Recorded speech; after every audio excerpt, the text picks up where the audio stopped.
ہم سب نے دعا کرنی ہے ان فلسطینی بہنوں کے لیے اور بھائیوں کے لیے، اللہ انہیں کامیابی نصیب فرمائے۔ ویسے کتنی آہستہ آپ نے آمین کہی ہے۔ کبھی آپ نے فلسطین کی خواتین میں وہ ریفلیں اٹھا کے جو اللہ اکبر کے نعرے لگا رہی ہیں نا، ان کی آواز آپ سے بلند ہے۔ کیا ہم مرد بیٹھے ہوئے ہیں؟ جیسے مسلم دنیا کے حکمران اپنے ہاتھوں میں چوڑیاں پہن چکے ہیں، اور وہ ان خواتین کی جو فلسطین میں لڑ رہی ہیں اور کئی نسلیں انہوں نے اپنی قربان کی ہیں مسجد اقصی کے تحفظ کے لیے، ہمارے حکمران جو ہیں یہ تو بہت ہی گرے ہوئے لوگ ہیں، یہ تو بہت گھٹیا لوگ ہیں۔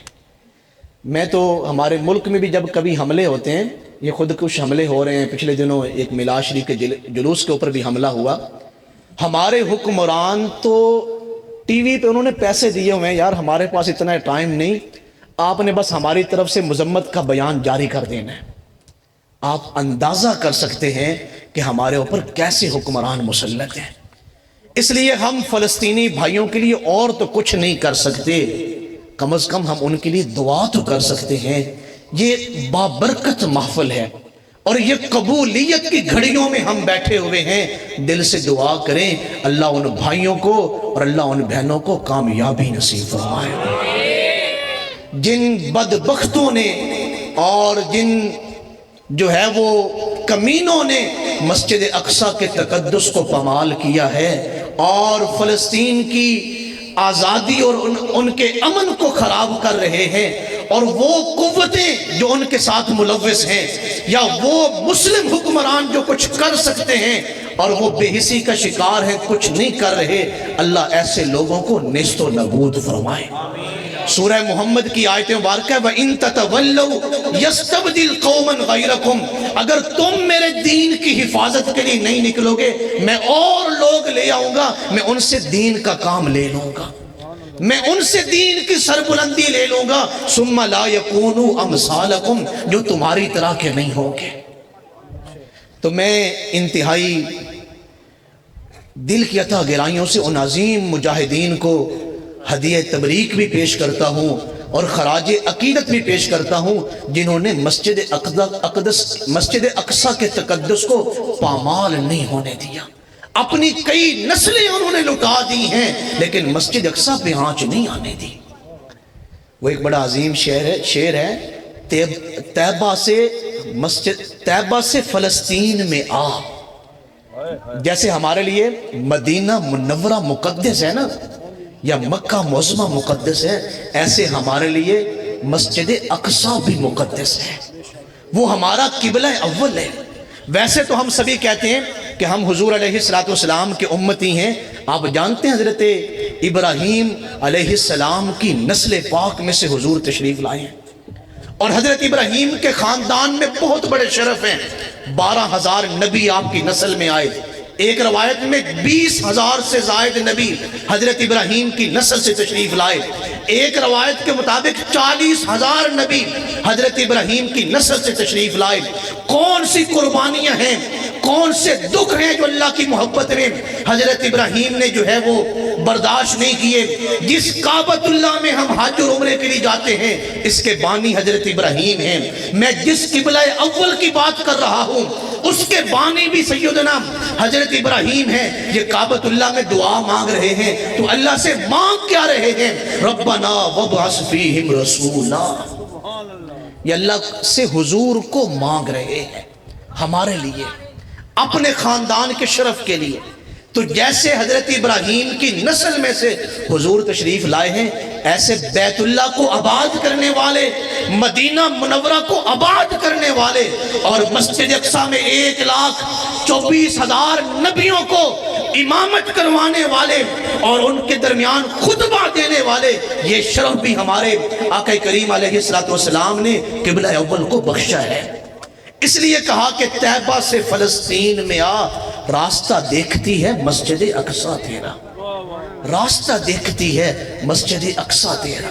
یہ جب محفل پاک ختم ہو آپ گھر میں جائیں، جب تک فلسطین آزاد نہیں ہو جاتا اور جب تک یہ یہودی بدبخت اپنے انجام کو نہیں پہنچ جاتے، آپ ایک یہاں بیٹھ کے وعدہ کریں ہم کبھی بھی اپنے بھائیوں کو دعاؤں میں نہیں بھولیں گے، ہم ان کے لیے انشاءاللہ دعائیں کریں گے۔ اللہ ان بھائیوں کی مدد فرمائے اور اللہ تعالیٰ مسلم حکمرانوں کو غیرت ایمانی نصیب فرمائے۔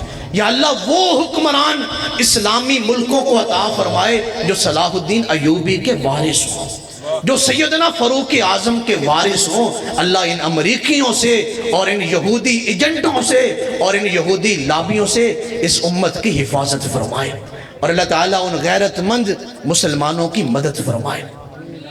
چونکہ دامن وقت میں گنجائش نہیں، میں نے قرآن مجید کی ایک ایسی آیت مبارکہ پڑھی ہے جو آپ سب کو آتی ہے، اور وہ آیت مبارکہ کیا ہے؟ وَمَا أَرْسَلْنَاكَ إِلَّا رَحْمَةً لِلْعَالَمِينَ۔ میرا آقا کریم علیہ السلام تمام جہانوں کے لیے رحمۃ للعالمین بن کے آئے۔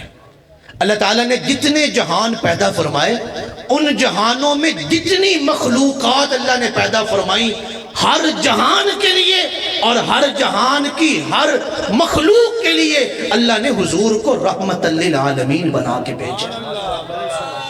تھوڑا مشکل ہے اس طرح کی گفتگو پہ سبحان اللہ کہنا۔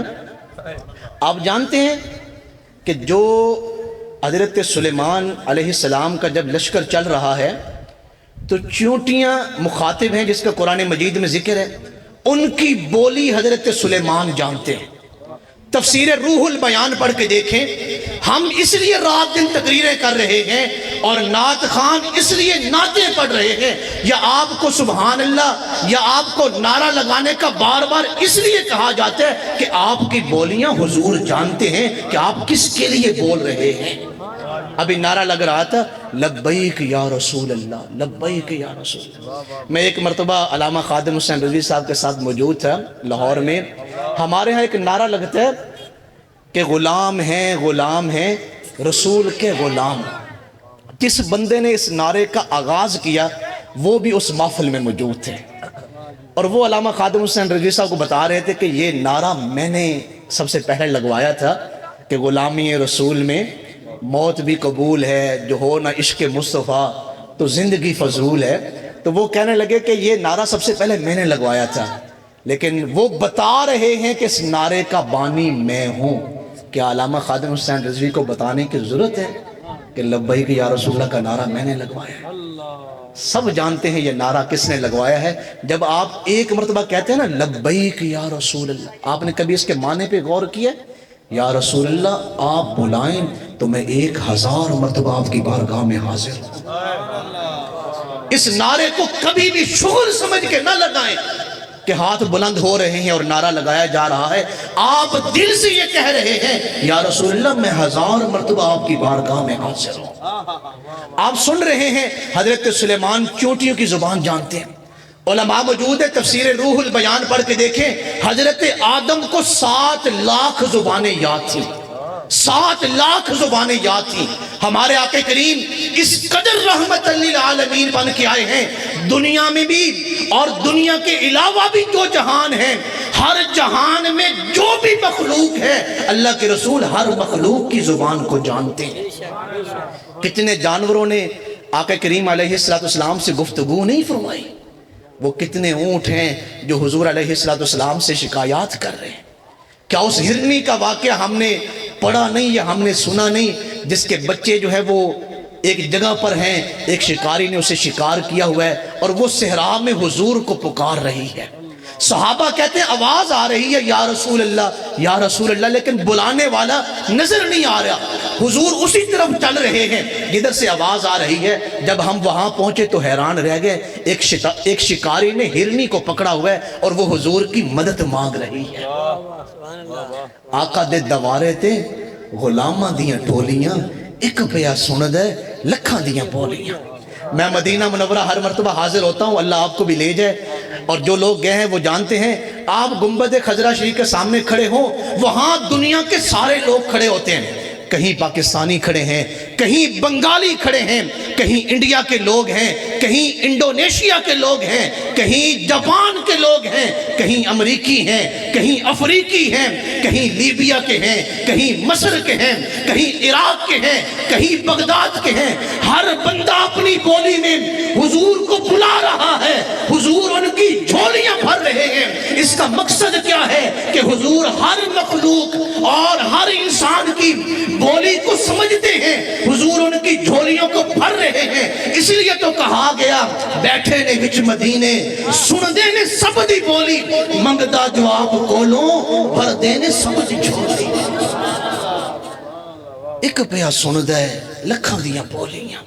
حضور علیہ السلام رحمت للعالمین بن کے آئے۔ 1,24,000 نبی تشریف لائے ہیں، صرف حضور کا لقب ہے رؤوف اور رحیم۔